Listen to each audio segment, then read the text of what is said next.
Se você vê a solução fora do próprio coração, não se engane por mais tempo. Se não aceita o que é seu, quer muito mais o que não tem. Não aumente o sofrimento, pois seu vazio foi criado pelo rumo errado do seu olhar. Peça a Ele o que desejar. Prepare o coração para escutar. O amor vai falar. Você não é nada sozinho. Com Deus você encontra o caminho. Ele te ama. O amor vai falar. Deus vai te abraçar como um filho. É só voltar o olhar para Ele. Ele te ama. Sempre te amará.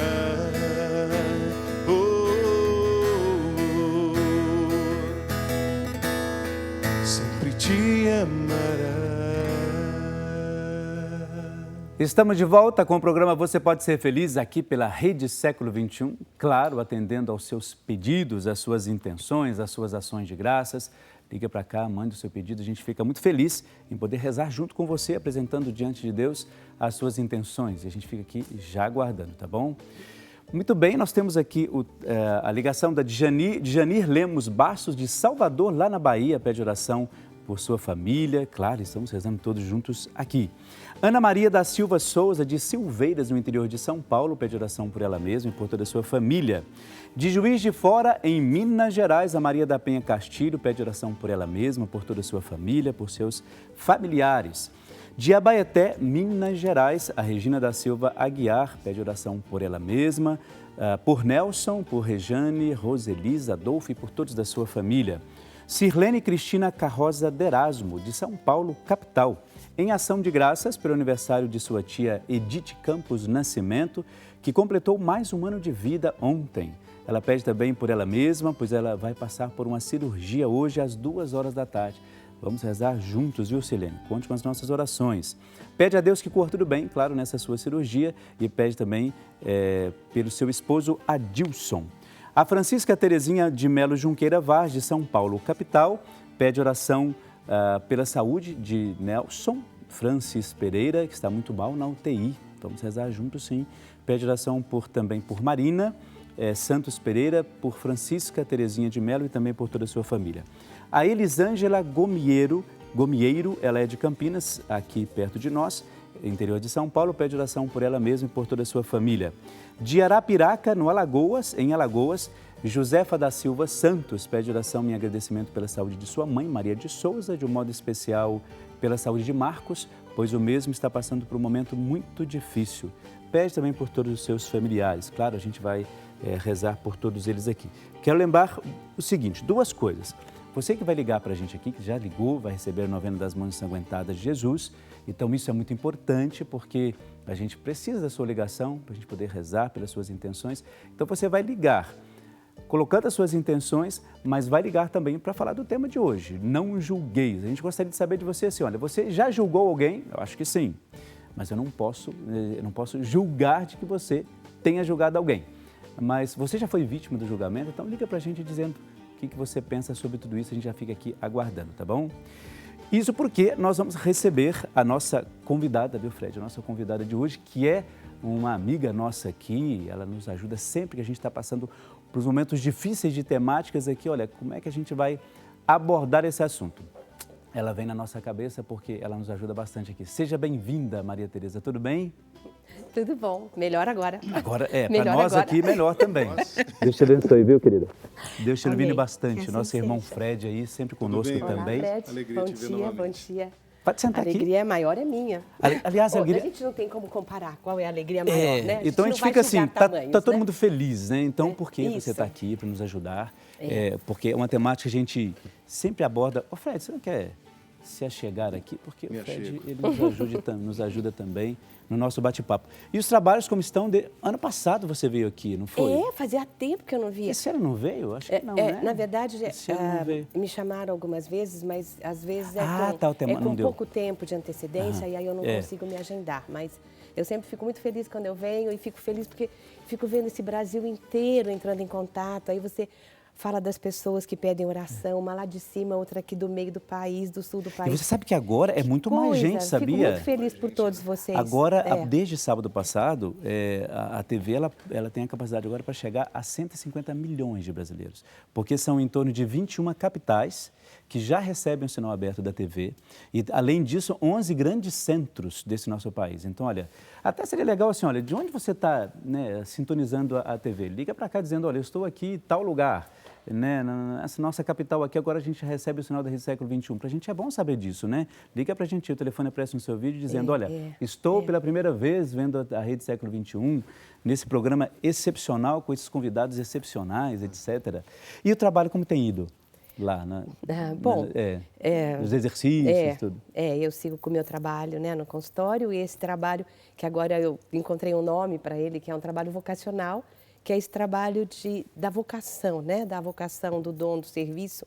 Tudo é serviço, mas esse em particular, que é orientar retiros, acompanhar em retiros, esses retiros inacianos, né? Sobretudo aqui em Itaici, aqui em Indaiatuba, no mosteiro, né? Que não é chamado mosteiro, é uma casa de retiros, mas agora a população toda chama de mosteiro. Enfim, eu continuo feliz. Agora, dia 12, eu estou entrando lá. Eu vou orientar um retiro de 8 dias, de 12 a 20. E é um retiro que a gente chama de sem colocação. Que tem quando o padre faz, ou um leigo, porque hoje também os leigos, nós somos muito necessários para a nossa igreja, não é verdade? Assim, sem dúvida. Né? Porque todos somos corpo de Cristo, né? E, então, o retiro sem colocação é aquele que a pessoa vai para ficar todo aquele tempo retirada e uma vez por dia ela encontra aquele que está orientando, né? No caso vai ser eu, e a gente vai colocando as orações de acordo com o que ela está precisando, o que ela veio buscar. Claro que segue, né, a metodologia inaciana, que então tem o primeiro momento do amor de Cristo, a compreensão do mal em nós mesmos, do pecado, né? Mas que pelo amor de Cristo nós somos redimidos, né? Entendi. E depois tem o tema da liberdade, da busca do caminho, a partir da imitação de Cristo. Tem o momento do convívio com a dor, que é quando nós seguimos Cristo na paixão. E tem o momento que é contemplação para alcançar amor, que a gente chama que é um momento que depois que você conseguiu compreender o caminho dele, você poder amar a tudo e a todos. Dentro da nossa limitação. Eu acho que agora entra... difícil, né? Agora acho que entra a questão psicológica, né? Claro, Você sabe que... Quando for o caso, eu falo. É, lógico. Você já participou de algum retiro, Fred? Já participou de algum retiro, assim, de silêncio? Sim. Já? O exercício de Santo Inácio ainda não, mas eu tenho muita vontade. Tive uma oportunidade. Muito bom. Aí acabou confrontando datas e a gente não pôde fazer. Mas eu acho que essa experiência do retiro é muito importante, porque a gente sai da nossa rotina...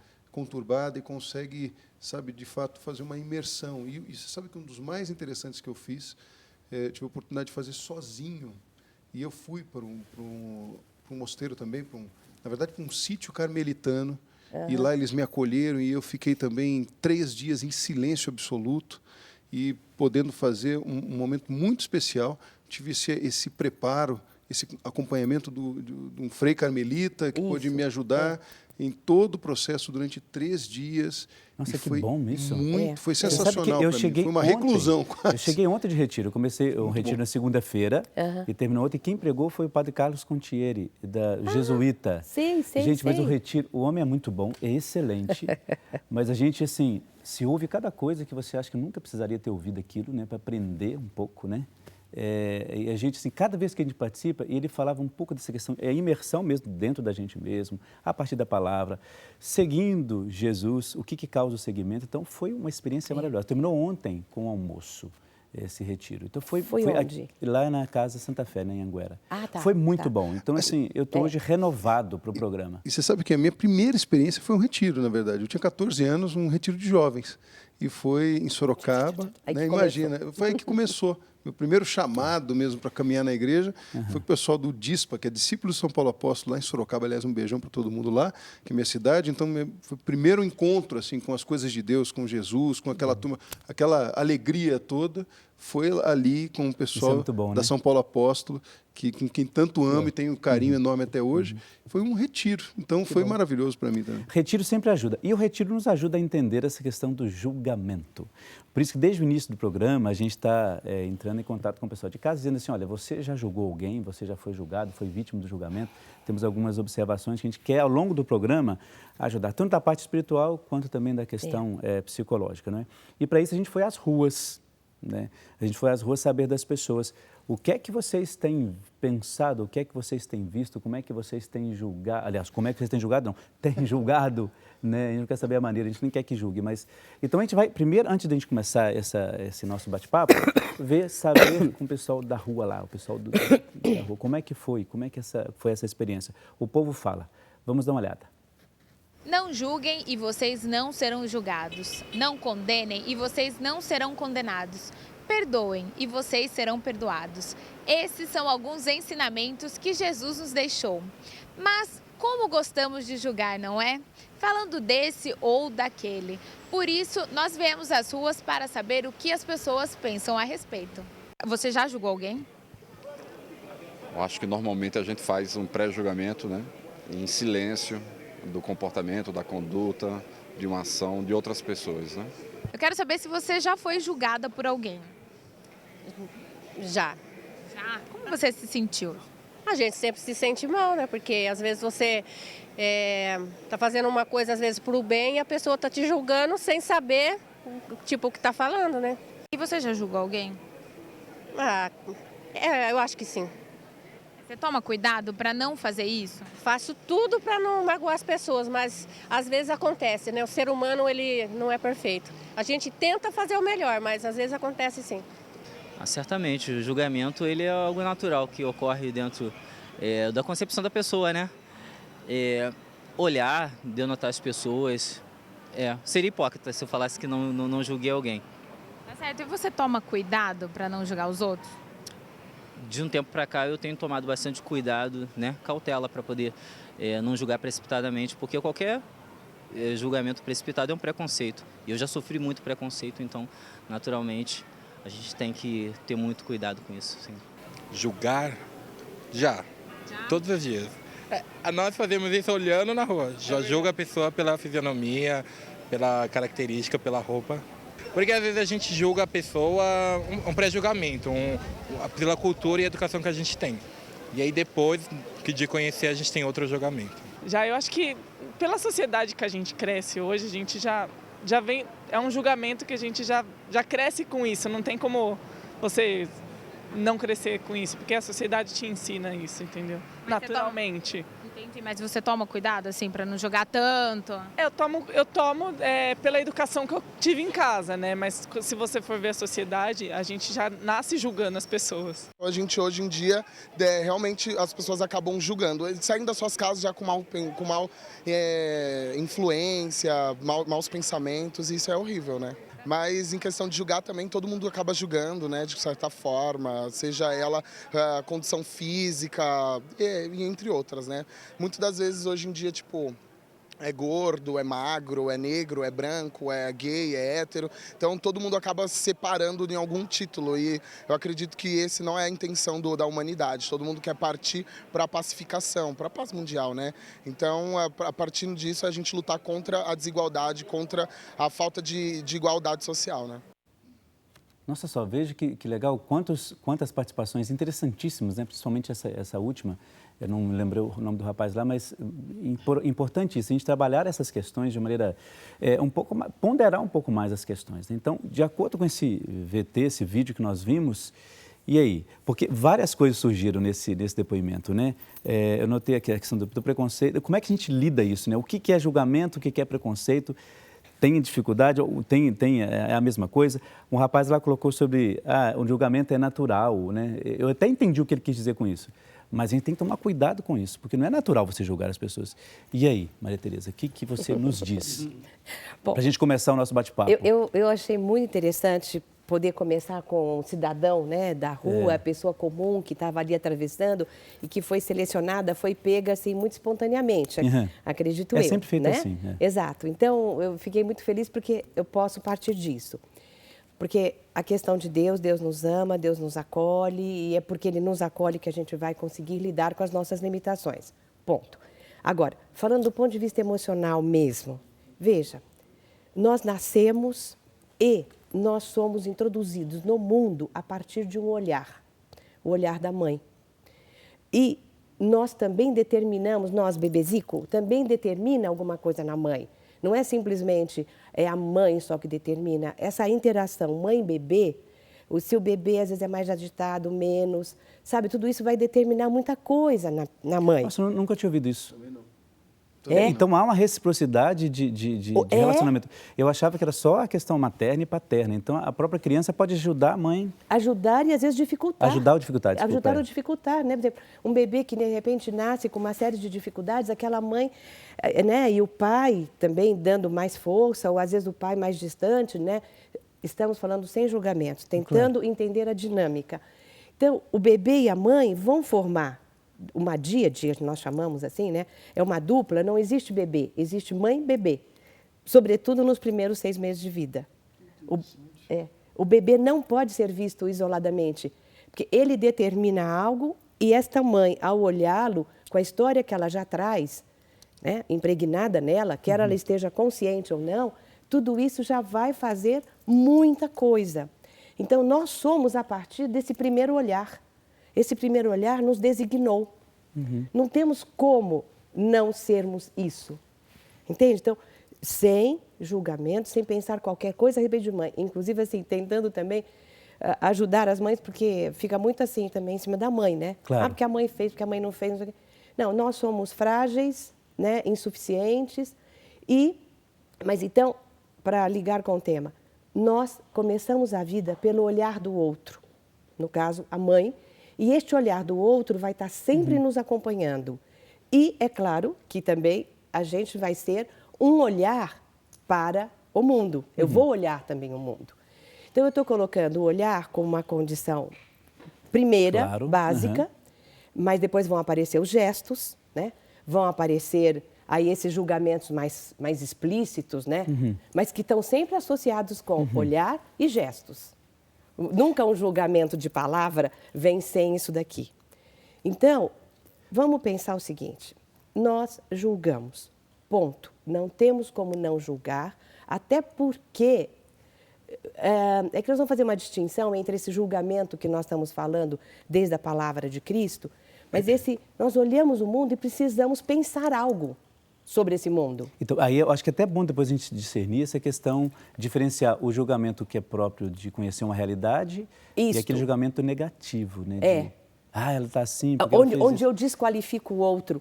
Mas quando eu desqualifico o outro, às vezes é até uma tentativa de eu me preservar. Eu deixo o outro assim, né, com esse olhar, para eu me preservar. Como assim, não quero isso, não sei o quê, entendeu? Gente, você sabe que no retiro dessa semana eu ouvi justamente isso que você acabou de dizer do padre Contieri, né? Por isso que eu disse que ele puxou a orelha, mas assim, dos padres que estavam lá, em torno de quase 100 padres no retiro.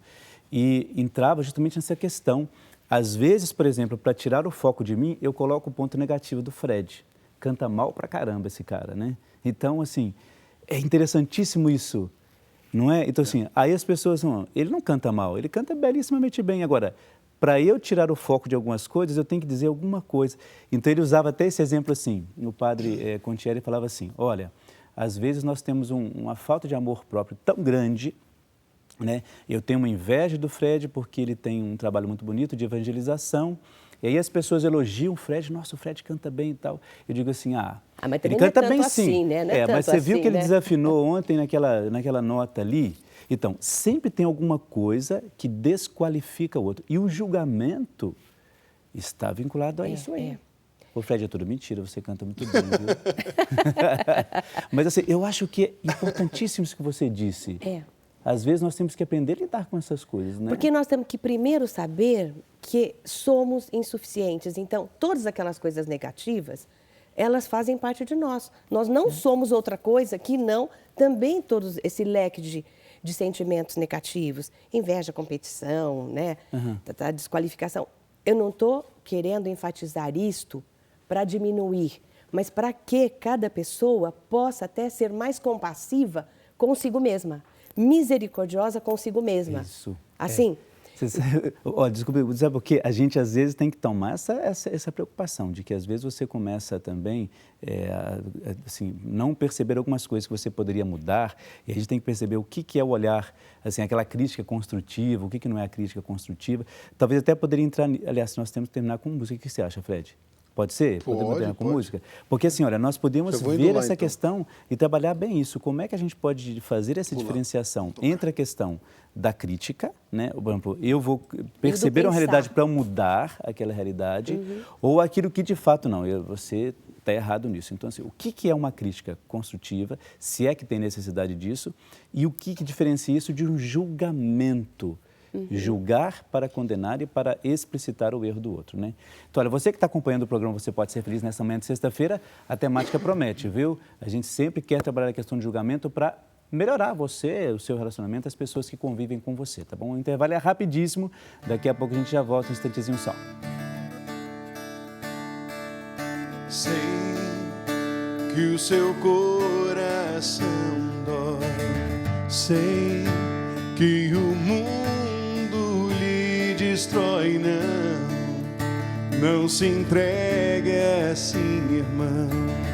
Vale a pena viver, nova vida viver. Vem, deixe tudo para trás, sim. Nova vida você vai ganhar se a Jesus se entregar. Vale a pena tentar, vem experimentar.